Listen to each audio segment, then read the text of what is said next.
प्रिय रउआ, कभी भी परमेश्वर केहू के जीवन में अद्भुत काम कइला के बाद में उनकरा जीवन में का भइल बाटे रउआ जांच के कबो देखली का? ध्यान से जंचले हैं का? आज जांच के देखल जाई हमहन के जीवन में सच्चा मित्र के हवे। यदि बाहर जाहिर होखे के बात हमहन के जीवन में कष्ट आवे के चाही। प्रिय, यदि रउआ कष्ट में से और आंसू में से जब गुजरीला, रउरी पास में बैठ के रउआ के शांति देवे खातिर, रउआ के सहारा देवे खातिर, जरूरत पड़े तो रउरी साथ में आंसू बहावे खातिर जे आके रउरी पास बैठेला, उहे असली और सही राउर मित्र हमें। प्रिय, रउरी जीवन में राउर शत्रु के हवे रउआ जानत हई का? वो कब प्रकट हुई हैं जानत हई? जब रउआ सफलता के पाइब तब राउर शत्रु प्रकट हुई हैं। रउआ जब कष्ट में से होके गुजरब, राउर सच्चा मित्र के हब प्रकट हो जाई हैं। और जब रउआ सफलता पाके आगे बढ़ब त असली दुश्मन के प्रकट हो जाई हैं। वो समय तक राउर मित्र बन के रही हैं, वो समय राउर प्रशंसा वो करी हैं, वो समय रउआ हितैषी बन के वो रही हैं, वो समय रउआ के मददगार के रूप में रही हैं। बाकी जब रउआ सफलता पाके उनकरा से भी ऊंचा पोस्ट और पदवी में जब रउआ पहुंच जाएब त उनकर असली रूप प्रकट हो जाई। ये विषय के रउआ अपना जीवन में मत भूली। अपना जीवन में परमेश्वर के आशीष पावे के आशा करत हई, अद्भुत काम के आशा रउआ करत हई। बाकी रउरी जीवन में अद्भुत काम होखला के बाद वो अद्भुत काम में आनंदित होखिला, वो अद्भुत काम के अपना जीवन में जब महसूस करीला और सफलता पाके जब आगे बढ़िला, तब का शैतान चुप रह सकेला बताई? देश के सगरी दुष्ट आत्मा के उ तोहरा पास में ले करके आ जाई। एक याद रखी, वो कैसे? बाइबल में कुछ लोगन के पावल सफलता और उनकरा जीवन में जौन काम भइल रहे और ओकरा बाद में जौन परिणाम होखल रहे ओकरा विषय में बतावल चाहत हई। प्रिय, यूसुफ के गुलाम के रूप में बेचल गईल। वो एगो घर में नौकर के रूप में, काम करे वाला के रूप में पहुंचाल गईले। वो उनकरा के दिहल गईल हर एक काम के अच्छा से करत रहले, ईमानदारी के साथ करत रहले, वो मेहनत से करत रहले। और उतना ही नहीं, वहाँ वो अकेला रहले और उनकर वहाँ पर केहू भी ना रहल। परमेश्वर हमरा साथे बड़ा, उ भय के साथ में और भक्ति के साथ में पवित्र जीवन के बितौले। प्रिय भाई और बहन लोग, ये शहर में रउआ अकेले हई का? माता पिता रउरी साथ में नहीं खा? रउआ जहाँ जाई, जेकरा साथ जाई, जवान भी करी, जहाँ भी सुती, कहीं भी घूमी, कुछो भी खाई, कुछो भी पी, केहू के मालूम ना होखी, यह सोच के मनमर्जी से जिए के कोशिश करत हई का? तो सुनी जा, अपना ही हाथ से वो परमेश्वर जौन छिपौले हमें हर एक आशीष के रउआ दूर करत हई। ये सच्चाई के मत भूलें। प्रिय, यूसुफ अकेला रहले फिर भी, सुंदर रहले, जवान रहले फिर भी, उनसे पूछे वाला केहू ना रहे फिर भी वो अपना आत्मिकता के रक्षा करत वो रहले। फिर का भई देखे के आई। उत्पत्ति के किताब 39 अध्याय में शुरू के कुछ पद पढ़े के, जब यूसुफ मिस्र में पहुंचाल गए तब पोतीपर नाम के एगो मिस्री जौन फिरौन के हाकिम और अंगरक्षकन के प्रधान रहले, उनकरा के इस्माइलियन के हाथन से जे उनके वहाँ ले गए रहले उनकरा के मोल लिहले। यूसुफ मिस्री स्वामी के घर में रहत रहले और यहोवा उनकरा साथे रहलन, यही से वो भाग्यवान पुरुष हो गईले।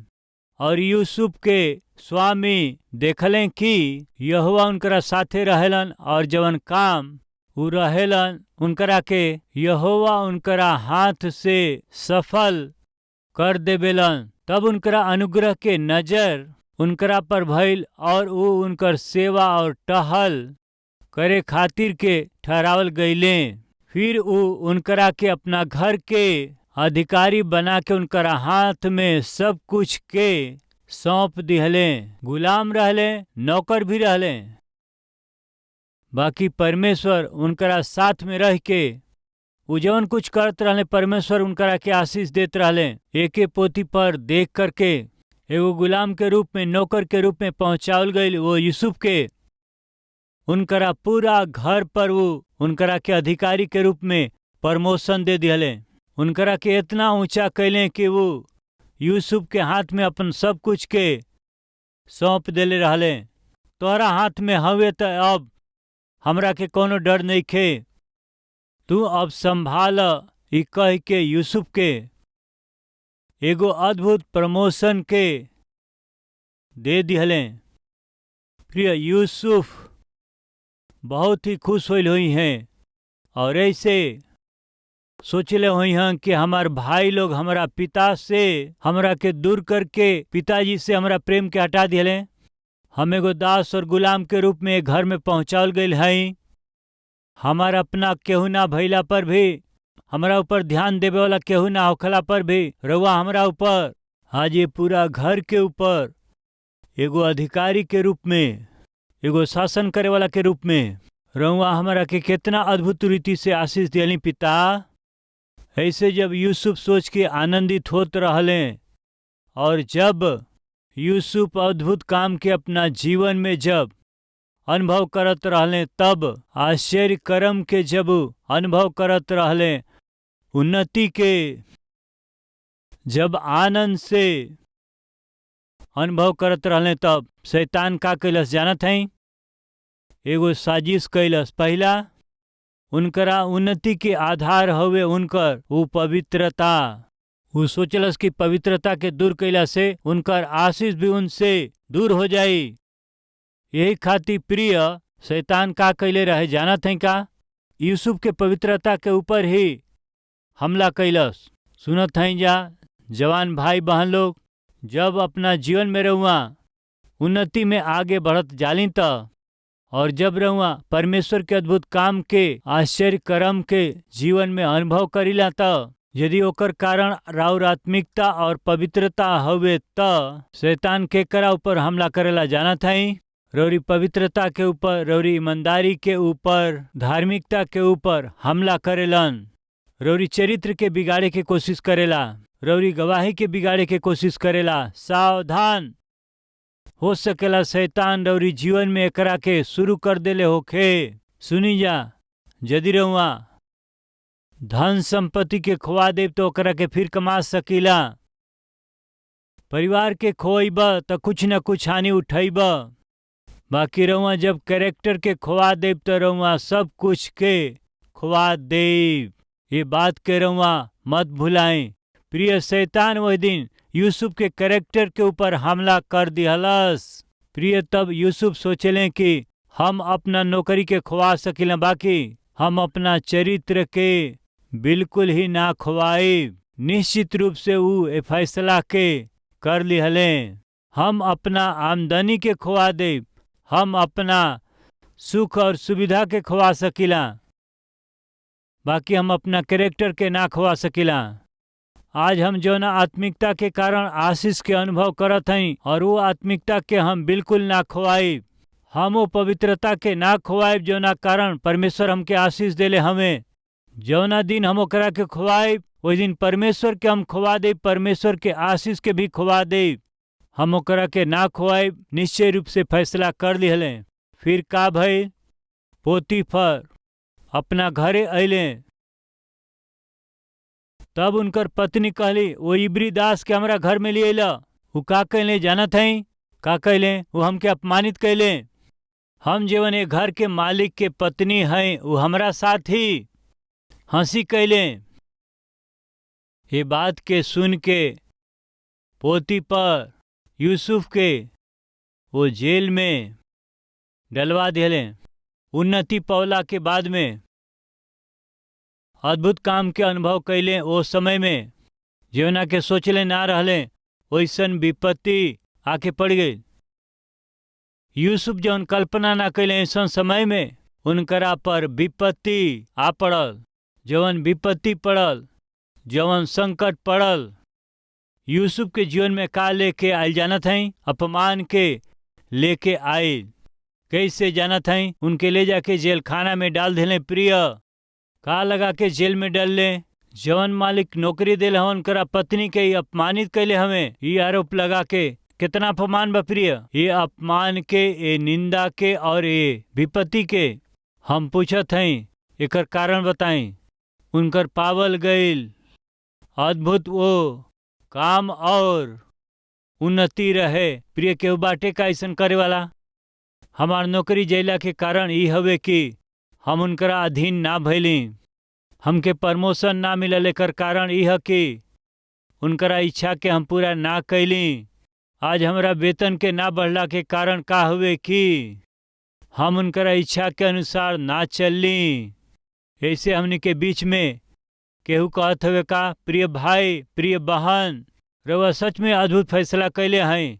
काहे कि रउआ अपना नौकरी के खोवाए खातिर, रउआ अपना कमाई के खोवाए खातिर, रउआ अपन आमदनी खोवाए के तैयार रहली। बाकी रउआ अपना साथ परमेश्वर के संगति के खोवाए के पसंद ना कैली।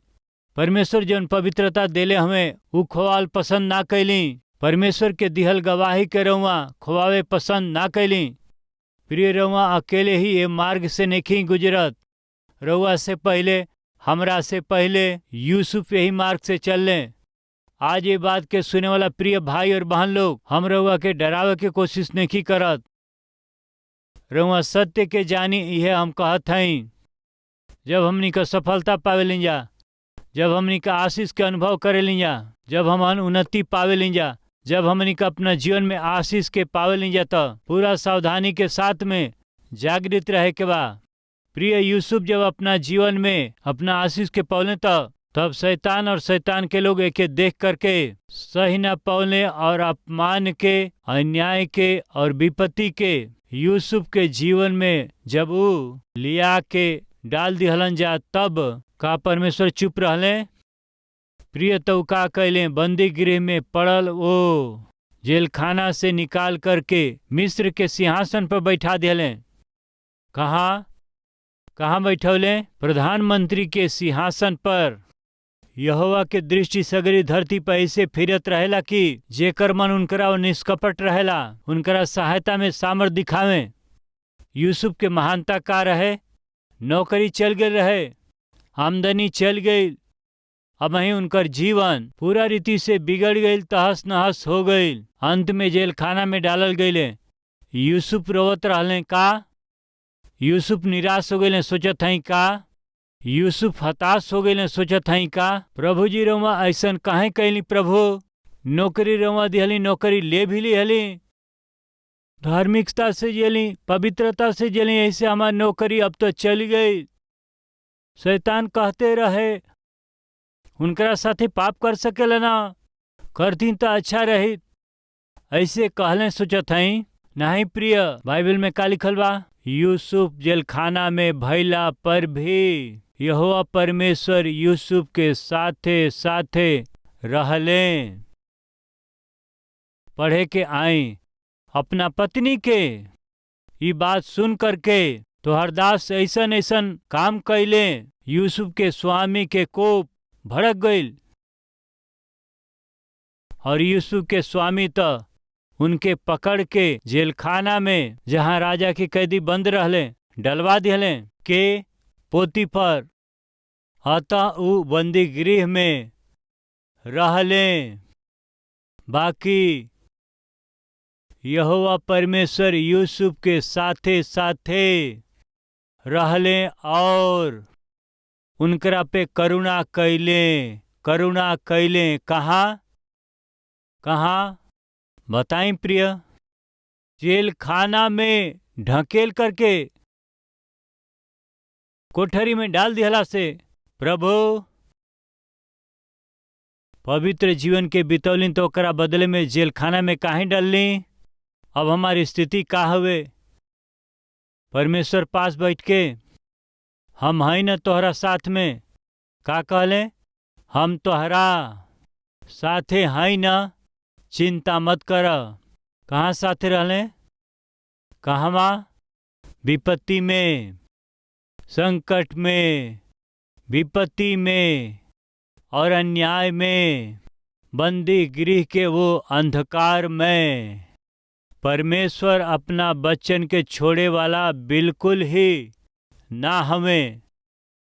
यूसुफ परमेश्वर के साथ के बिना उत्तम स्थान में रहल बेटर बा कहे के, या परमेश्वर साथे रहे वो पोस्ट भी चल जाओ बंदी गृह में रहे ई बेटर बा कहे के। रहुए बताई परमेश्वर साथे रह के बंदी गृह में रहल सही बा या परमेश्वर के बिना सिंहासन पर सही बाटे? बताई बताई प्रिय। तो फिर रुमा का चाह बताई। बंदी गृह में जब यूसुफ रहले तो अकेला ना रहले प्रिय। जो ना परमेश्वर पर यूसुफ विश्वास कैले उहे परमेश्वर जब यूसुफ कष्ट में रहले तो उनके छोड़ावे खातिर स्वर्ग से उतर के अइले प्रिय। हमन के जीवन के कष्ट सच्चा मित्र लोगन के प्रकट करेला, सफलता हमनी के दुश्मन के भी प्रकट करेला। आज यूसुफ के कष्ट में देखी सच्चा मित्र आ गए। देखी प्रिय के है सच्चा मित्र वो बताई जा।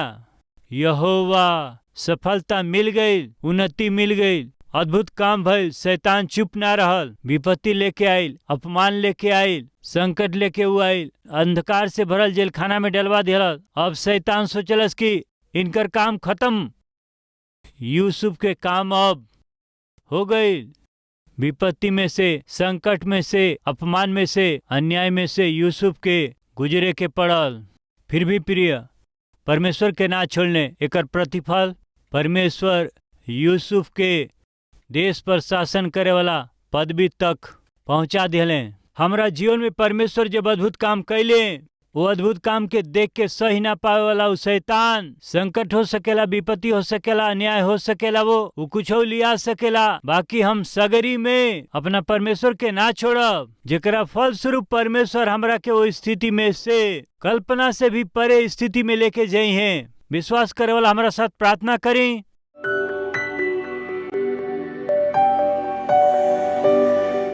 पवित्र परमेश्वर पिता, हमहन के जीवन में दिन स्थिति में काहे न होखी जा, धार्मिकता से जीवन बितावला पर हमहन के बलवंत करके, हमहन के स्थिति के रुआ बदल के उत्तम स्थिति में रहुआ पहुंचा के अपना नाम के महिमा करे वाला महान परमेश्वर हैं पिता। रहुआ के धन्यवाद और स्तुति करत हैं जा। हमहन अपना जीवन में उन्नति करे ली जाता, शैतान देख के सही ना पा सकेला। यूसुफ के पाप में गिरावे खातिर वो पापी स्त्री के उभारलस। दाऊद के विषय में पाप से भरल वो साउल के उभरले। सदरक मेशक अबेदनगो के विषय में नबूकदनेस्सर नाम के राजा के उभार दिहलस। वैसे ही हमनी के जीवन में हमन के उन्नति के देख के रुकावट के डाले खातिर हमन के जीवन में हमनी के उन्नति ना कर सकी जा, शैतान केहू न केहू के उभार दे बेला। वो हमनी के जीवन में विपत्ति के और संकट के, अपमान के, अन्याय के लेके अइला से हे पिता, हमहन रउआ से सवाल ना करके, हमहन रउआ के निंदा ना करके, हताश और निराश ना होकर के यदि धीरज रखे के त सहनशीलता के साथ, विश्वास के साथ रउआ पर निर्भर रहे के त जवन खवा दिल हैं जो ओकरा से 100 गुना अधिक बढ़ के आशीष के हमहन बढ़ के पावल जाई। इस सच्चाई हवे, इस संदेश हमहन जीवन भर ना भुलाई जाए। दया करी हर एक हृदय में ये संदेश के स्थिर कर दें। यीशु के नाम से मांगत हैं जा पिताजी, आमीन।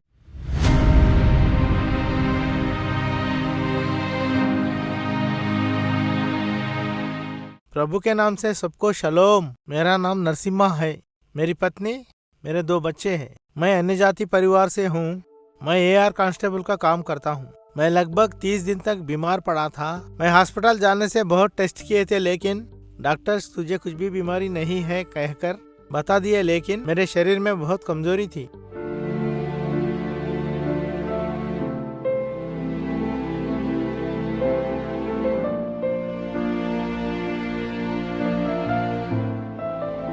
छोटे छोटे काम भी मैं नहीं कर पाता था।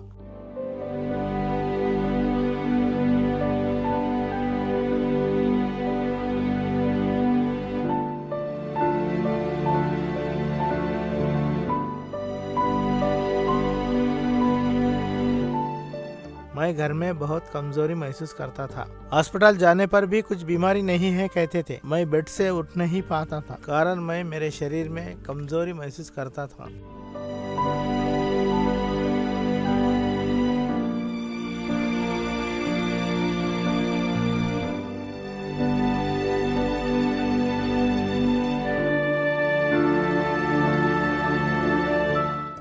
मेरा पति एक दिन बीमारी से तड़पते हुए जीवन से रहने के बदले मरना ही अच्छा है कहकर मेरे पति बोलने से मैं बहुत दुखी हुई।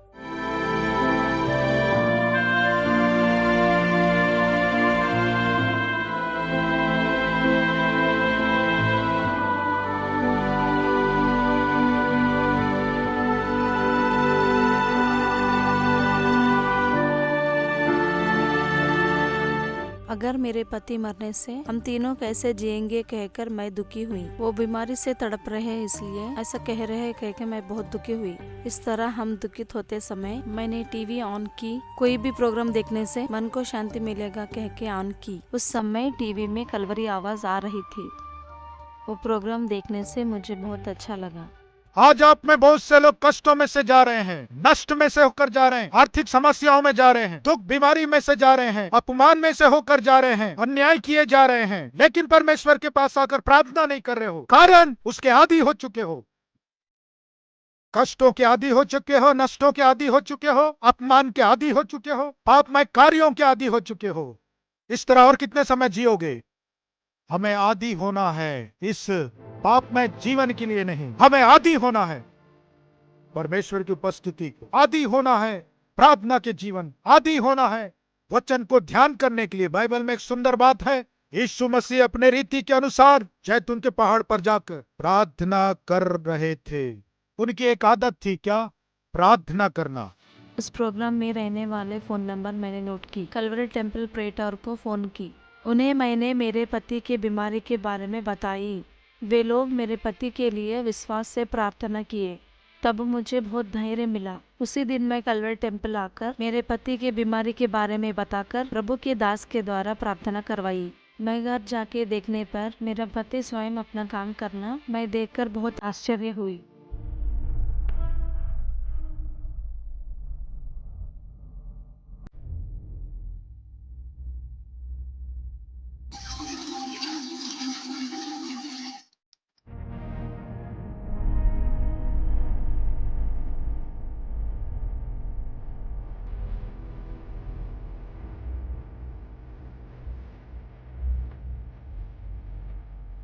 ये क्या आपने इतना भारी काम कर रहे हो?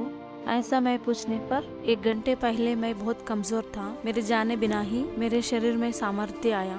ऐसे कहने पर मैं आश्चर्य हुई। मैं मेरे पति के चंगाई के लिए प्रार्थना करवाने के लिए कलवरी टेम्पल गई। सतीश कुमार जी प्रार्थना करते समय प्रभु ने मेरे पति को चंगा किया। ऐसे प्रभु ने हमारे जीवन में अद्भुत कार्य किया।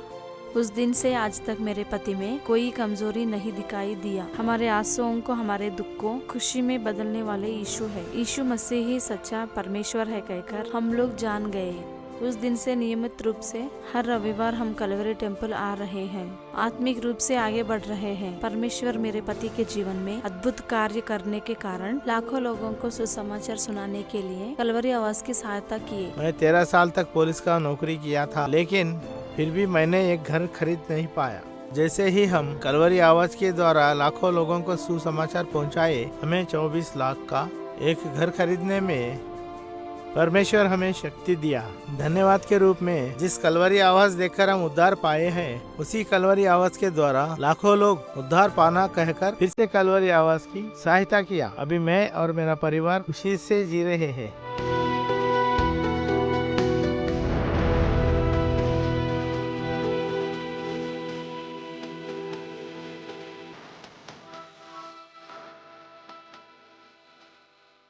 हम इतना खुशी से रहने के कारण कलवरी टेम्पल में उपदेश किए जाने वाले पवित्र वचन ही शुद्ध वचन से हमें आत्मिक रूप से बढ़ाने वाले प्रभु के दास सतीश कुमार जी को हमारा हृदयपूर्वक धन्यवाद। मुझे चंगा करके मेरे परिवार में शांति देने वाले यीशु मसीह को ही सारी महिमा, आदर और गौरव मिले। प्रार्थना के साथे और प्रयास के साथे रोरी आत्मिक उन्नति खातिर हम संदेश के प्रसारित करत हई जा। रउआ खातिर इस संदेश आशीषदायक बाटे त और इस संदेश के आगे बढ़ावे खातिर मेहरबानी से आपन राय बताएं। हमन के ये व्हाट्सएप नंबर पर कॉल करें या SMS करें। नंबर हवे 9100901080 और 6281169913।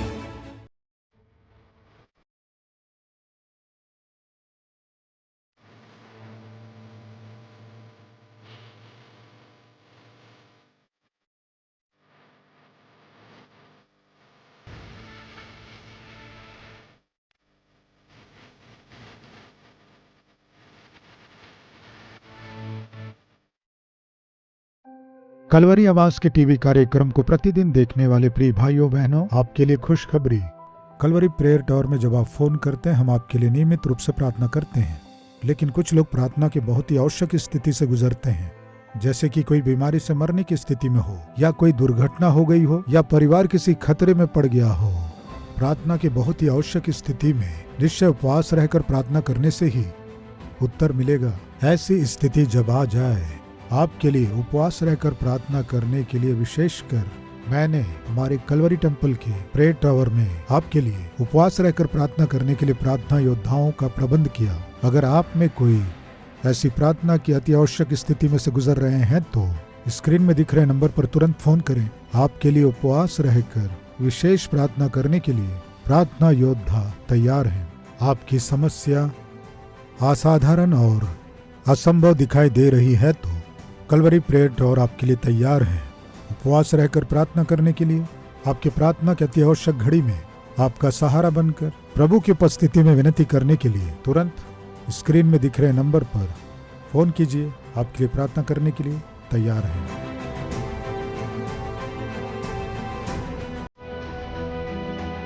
प्रभु में अति प्रिय आप सबको शलोम। अच्छे हैं? प्रभु के महान अनुग्रह से केवल एक कार्यक्रम के साथ प्रारंभ किया गया ये कलवरी आवाज आज लगभग 650 सैटेलाइट टेलीविजन कार्यक्रम के रूप में परमेश्वर आशीष दिया है। कारण जानते हैं? जो लोग इन कार्यक्रमों को देखते हैं वे आशीष पाकर इस कार्यक्रम के लिए कुछ न कुछ सहायता भेज रहे हैं। इसलिए एक कार्यक्रम से प्रारंभ किया गया, एक भाषा में प्रारंभ किया गया। कलवरी आवाज आज भारत देश के हर एक राष्ट्र में उनकी बोली जाने वाली भाषा में सुसमाचार को पहुंचा पा रहे हैं। और उतना ही नहीं, लगभग 650 टेलीविजन कार्यक्रमों के द्वारा केवल हमारे ही देश में नहीं, बांग्लादेश में, नेपाल में और पाकिस्तान, अफगानिस्तान, गल्फ कंट्रीज में और श्रीलंका में भी उनकी भाषा में ही प्रभु यीशु मसीह के सुसमाचार को पहुंचा रहे हैं। हर एक जन को उद्धार पाना है तो हर एक जन तक सुसमाचार पहुंचना है। इसीलिए हर एक जन उद्धार पा सकें, यीशु मसीह के सुसमाचार को जगत में फैला सकें, आपकी सहायता चाहिए। आज ये कार्यक्रम आप तक पहुंच सका है और इस कार्यक्रम को आप सुन पा रहे हैं तो किसी ने त्याग के साथ सहायता किया है, इसलिए ये कार्यक्रम आप तक पहुंचा है। किसी की सहायता के द्वारा आप जीवित परमेश्वर के वचन को सुन पा रहे हैं ना। आप भी सहायता करेंगे तो लाखों लोग उद्धारकर्ता को जान पाएंगे। इसीलिए प्रभु यदि आपको प्रेरित करते हैं तो कलवरी आवाज की सहायता करें, इस कार्यक्रम की सहायता करें, लाखों लोगों तक सुसमाचार को पहुंचाएं। पूरे मन से चाहते हुए निश्चय इस सेवा कार्य के लिए प्रार्थना करेंगे, प्रोत्साहित करेंगे, सहायता करेंगे। आशा के साथ विदा चाहते हुए आपका सतीश कुमार। हमार पता बा Calvary, post box number 30, Kukatpally, Hyderabad 72।